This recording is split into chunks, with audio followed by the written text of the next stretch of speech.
এবার তেল নিয়ে শুরু হয়েছে তেলেস্মাতি কাণ্ড। বাজার থেকে উধাও বোতলজাত সয়াবিন আর খোলা সয়াবিন বিক্রি হচ্ছে সরকার নির্ধারিত দামের থেকে অনেক বেশি দামে। সরকারের গৃহীত নানা পদক্ষেপের পরেও নিয়ন্ত্রণে আসছে না ভোজ্য তেলের বাজার। চাহিদা অনুযায়ী পর্যাপ্ত সরবরাহ না থাকায় বাজারে তেলের সংকট আরও তীব্রতর হয়েছে। অন্যদিকে সপ্তাহের ব্যবধানে কিছুটা কমেছে মুরগির দাম, তবে বাজারে সব ধরনের মাছের দাম বেশ চড়া। রিপোর্ট করছেন আরফাত ইসলাম। একবার এক এক পণ্য সংকট কিংবা কারসাজি যেটাই হোক না কেন খেসারত দিতে হয় ভোক্তাকেই। এবার রমজানের আগে থেকেই ভোজ্য তেলের বাজারে চলছে অস্থিরতা। সবশেষ ডিসেম্বরে লিটারে ৮ টাকা দাম বাড়ানোর পর থেকে বাজারে তেলের সরবরাহ স্বাভাবিক হলেও চলতি মাসের শুরু থেকেই ফের সংকট দেখা দিয়েছে। গত 12 ফেব্রুয়ারি বাণিজ্য উপদেষ্টা তেলের সরবরাহ স্বাভাবিক হওয়ার কথা বলেছিলেন, তবে এক সপ্তাহ কেটে গেলেও বাজারে তার প্রয়োগ নেই। বাজারে মিলছে না বোতলজাত সয়াবিন তেল।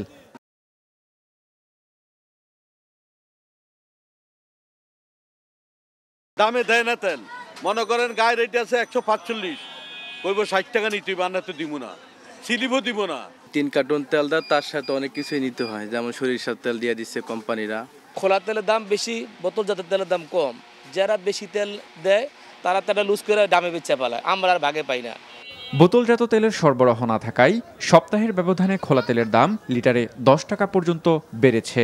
যে পরিমাণ আমাদের দরকার সেটা পাচ্ছি না, আবার প্রাইসটাও একটু বেশি। খোলা তেলের দামটা আপনার আমার মনে হয় বোতলের চেয়েও বেশি। অন্যদিকে সরবরাহ স্বাভাবিক থাকায় ভোক্তার নাগালের মধ্যেই সব ধরনের সবজির দাম। এছাড়া স্থিতিশীল রয়েছে আলু পেঁয়াজের দাম, তবে দাম না কমলেও অপরিবর্তিত চালের বাজার। শুধু বাজার মনিটরিং নয়, সিন্ডিকেট ভেঙে সরবরাহ ব্যবস্থা ও দাম নিয়ন্ত্রণে রাখার তাগিদ ভোক্তাদের। এই সিন্ডিকেট থেকে যদি বাংলাদেশ মুক্ত করা যায়, তাহলে আমরা সাধারণ জনগণ সমস্ত অবস্থার মধ্যে বাঁচতে পারবো। এখন দেশের টাকা তো আর পাচার হচ্ছে না, এখন ভর্তুকি দেবে জনগণের জন্য।